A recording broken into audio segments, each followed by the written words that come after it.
الجون اللي جه بتاع الجيش الملكي واتلغى بداعي التسلل. ما اعتقد احنا برضو بنجيب كل حاجه، احنا عايزين الاهلي يكسب وعايزين الاهلي يعني، بس لما بيكون في حاجه بنقول حق ربنا. اهو بصوا الكوره دي انا جبتها لكم اهي وكبرنا عملنا زوم عشان برضو نقول الحق. عملنا خط اهو كمان، بصوا اللاعب بتاع الجيش الملكي اهو واقف، وهناك احمد نبيل كوكا مغطي. ياسين مرعي كده شد احد لعيبه الجيش الملكي جوه ال 18، الولد عدى وبقى قدام ياسين مرعي وياسين مرعي شده الكوره دي. بس هو برضو شادد ياسين مرعي، بصوا ماسك التيشيرت بتاع ياسين مرعي بس الكوره معاه، ياسين خبطه من ورا فبرضو فيها شك ان تكون ضربه جزاء. اذا كما شفتوا معنا الاعلام المصري اعلام يعني فيهم كاين الناس اللي عندهم ضمير، جايبين اللقطه ديال الهدف الجيش الملكي واضح ورسمي للخط، وجايبين بينالتي اللي ما تعلنش للجيش الملكي، وتبارك الله عليهم يعني جايبين هاد اللقطه. وحنا في المغرب عباد الله ما قدرناش نجيبوا هاد الحوايج.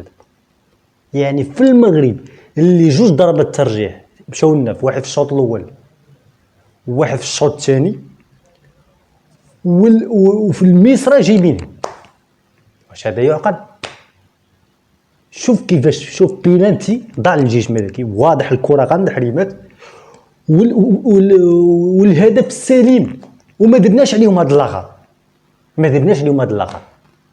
والمحلل المصري وائل جمعه في الشوط الاول داير لنا بالباله وكيفاش وكيف وما يعقل وكيف وأدا انه ضل انه كذا. والمحلل المغربي قدامه وشايف هاد اللقطه في الشوط الثاني وما ينفجرش في الاستوديو، ما ينفجرش او ما يمسكو كنت انا تما كون خصني نكون تما انا جالس. كيف يعقل ان مصري كيشرك فمه على بينالتي في ضربه جزاء واضحه قاصد في يده واليد مفتوح، بينالتي واضح وما كاينش الفار، والمحلل المغربي في الشوط الثاني حيدوا لنا هدف وحيدوا لنا ضربه جزاء وكأن ما وقع والو. شفتوا كيفاش كيديروا التنويم المغناطيسي المصريين؟ شفتوا كيفاش الامور كيحولوها للصالح ديالهم؟ هذه اللي كتبقى فيا الحال.